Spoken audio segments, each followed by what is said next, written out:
Salut à tous, bienvenue dans cette vidéo. Je suis sous le soleil de Floride aujourd'hui, mais j'avais envie de faire cette vidéo tout de suite parce que je viens d'apprendre un truc ce matin qui est vraiment pas très cool. Vous connaissez tous sûrement, ou peut-être pas, la famille Kretz, la famille spécialiste de l'immobilier de luxe et d'exception qui a fait le succès de la série L'Agence sur Netflix. Eh bien, je vais vous montrer les déboires que nous, on est en train d'avoir avec la famille Kretz en région toulousaine. Je vous montre tout ça, on en débrief juste après la vidéo tous ensemble et je vous laisserai me dire en commentaire ce que vous feriez à ma place. Me voilà donc sur le site de la famille Kretz, donc, qui est une agence immobilière qui se développe de plus en plus en France, connue notamment, comme je le disais en introduction, via la série Netflix L'Agence, tout simplement. Donc cette famille qui met en avant des biens d'exception, des biens de luxe principalement, au départ en région parisienne et qui se développe de plus en plus partout en France. Pour se développer, ces gens-là s'appuient sur des partenaires en local, donc ça peut être, j'imagine, peut-être des salariés, je connais pas leur modèle, ou des agents commerciaux, c'est le modèle le plus commun pour se développer en matière de transactions immobilières notamment, ou même d'agents immobiliers via un réseau de franchise. Donc quand on entend agent immobilier, c'est quelqu'un qui a une carte professionnelle délivrée par une chambre de commerce et d'industrie en local et qui permet donc de faire la transaction, la location, la gestion ou du syndic de copropriété par exemple. Voilà. En l'occurrence, eux sont spécialisés surtout beaucoup sur la transaction, mais aussi sur la location. On n'est pas là pour leur faire de la publicité, en tout cas pas de la bonne, dans le sens où vous allez le voir, leurs méthodes sont quelque peu cavalières en matière d'utilisation, notamment du travail des autres. Voilà, donc ça on va le voir tout de suite. Très clairement, on est sur ce bien-là que nous avons chez Artae rentré en mandat début janvier, mandat exclusif début janvier, mandat qu'on a rompu au bout de 3 mois à peu près, parce qu'on n'a pas réussi à vendre la maison. Il ne s'agit pas aujourd'hui de juger pourquoi on n'a pas réussi à vendre la maison, etc., même si évidemment, vous doutez qu'en tant que professionnel de l'immobilier, on avait nos suggestions à faire pour les vendeurs, mais aussi les vendeurs avaient leur raison, évidemment, de ne pas vouloir soit baisser le prix, soit faire des concessions, etc. Quoi qu'il en soit, c'était un bien compliqué à vendre, même si on n'est pas là pour juger de ça, mais voilà, c'est un bien compliqué à vendre du fait du vis-à-vis qui est quand même monstrueux sur la partie extérieure. Soit on n'est pas là pour parler de ça, on est surtout là pour parler de cette famille, donc Kretz, et pas d'incriminer la famille Kretz, mais plutôt de leur relais en région toulousaine, qui a, vous le verrez, utilisé du contenu qui ne lui appartient pas, mais qui appartient à Artae Immobilier, qui est une société dans laquelle je suis donc majoritaire. Voilà, donc il s'agira aujourd'hui de Marie-Caroline Delus, ou Delus, désolé Marie-Caroline si j'écorche votre nom à l'oral. En tout cas, c'est Marie-Caroline qui publie ce bien. Je ne sais pas quel statut elle a, mais a priori, elle n'est pas agent commercial, ou alors si elle l'est, il y a un petit problème sur leur site, parce que normalement, c'est censé être marqué avec son numéro, notamment d'enregistrement, au registre spécial des agents commerciaux. Donc peut-être que, en fait, Marie-Caroline est une partenaire bénévole, ou peut-être une partenaire type salarié, ou avec un autre type de contrat. En tout cas, elle n'est pas présentée comme un agent commercial aujourd'hui sur le site, mais là encore, on s'en fout un peu. C'est pas ça qu'on va juger. Ce qu'on va juger, c'est que, donc, vous voyez ce bien, on reconnaît ce bien ici. En fait, là, nous, on travaille sur Google Workspace, sur tout l'univers Artae. Donc, vous voyez, on est plusieurs collaborateurs à avoir l'accès à ce dossier-là, qui était le mandat numéro 69, dans lequel on a fait un dossier photo. Et puis, quand on fait les shootings photos, on vient mettre toutes les photos du bien ici. Après, on en utilise certaines sur les annonces, on les fait tourner, etc. Donc voilà, vous voyez toutes les photos. Donc par exemple, si je prends, je sais pas moi, cette photo, elle a été prise, vous voyez, et importée ici et modifiée par la dernière fois le 1er février 2024.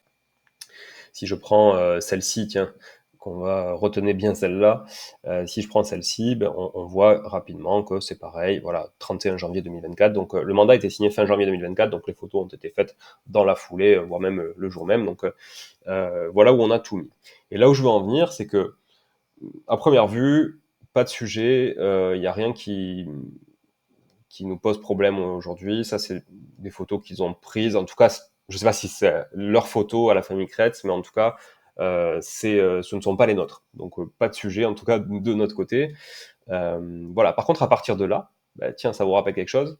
On voit la luminosité, on voit bien la couleur des palmes là, du palmier, on voit bien la ligne d'eau, on voit bien le positionnement des transats, et on retrouve exactement la même photo chez nous, forcément, puisqu'elle vient de chez nous. On voit même le poulailler à l'arrière et tout ça, enfin tel quel. Le poulailler, cela dit, n'existe plus aujourd'hui d'ailleurs, hein, depuis déjà plusieurs mois dans la maison. Donc ces nouvelles photos n'auraient pas mis en avant un poulailler.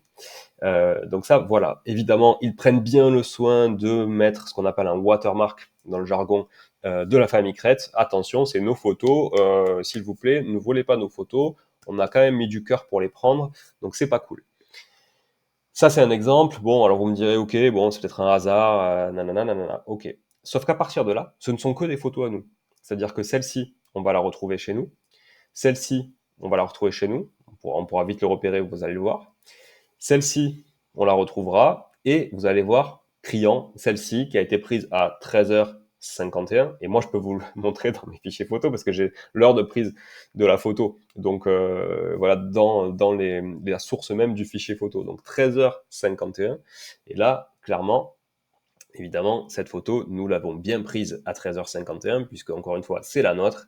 Alors là, il n'y a pas de sujet, il n'y a pas de montage ou de quoi que ce soit, c'est exactement le même plan. Évidemment, des fois, ils ont un peu, alors là, ils n'ont même pas recrop, enfin, ils n'auront même pas redimensionné la photo.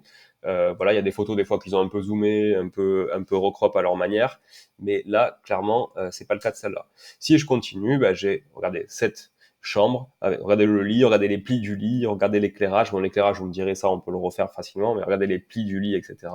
Si je prends la photo que nous, on a prise de cette chambre-là, bah, je me retrouve exactement avec la même, vous voyez, les mêmes plis, ils l'ont juste un peu zoomé, mais on retrouve bien ici le petit trou du pli ici, là, vous voyez, ça forme un espèce de triangle, bon, ben voilà, on a ce triangle, on a le petit trou, c'est criant, je vais même pas aller jusqu'au bout parce que ça n'a pas de sens, la chambre d'enfant c'est pareil, la salle de bain, bah, c'est pareil, regardez, nous on en avait pris plusieurs, la salle de bain, je vous montre quand même rapidement, ça vaut le détour.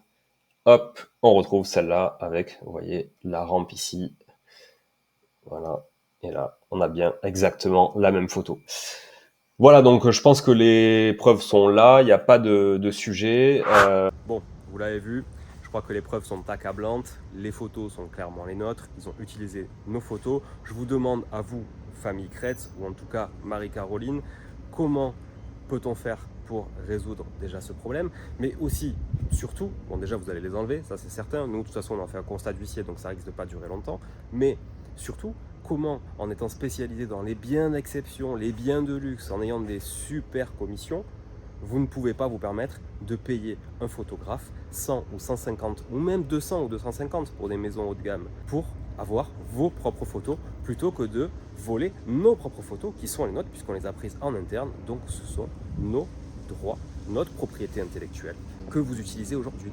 Donc comment peut-on faire ça? Est-ce que vous voulez que je vous envoie une facture pour continuer de les utiliser? J'ai pas trop rien avec ça. Dites-moi à combien vous valorisez ces photos et puis je vous fais la facture sans aucun problème et on n'en parle plus, je vous laisse les droits. Je peux même venir prendre les photos sur les autres biens si vous voulez, on peut venir, une partie de l'équipe ou moi, prendre vos photos sans aucun problème. Et là je vous demande à vous qui regardez, qui avez vu la vidéo et toutes ces preuves accablantes, que dois-je faire? Qu'est-ce que vous feriez à ma place? Laissez-moi l'info en commentaire. Partagez ça autour de vous aussi, parce que c'est des méthodes qui, franchement, ne sont pas du tout louables et qui ne devraient pas exister en France, notamment quand on se proclame agence de biens d'exception et de luxe.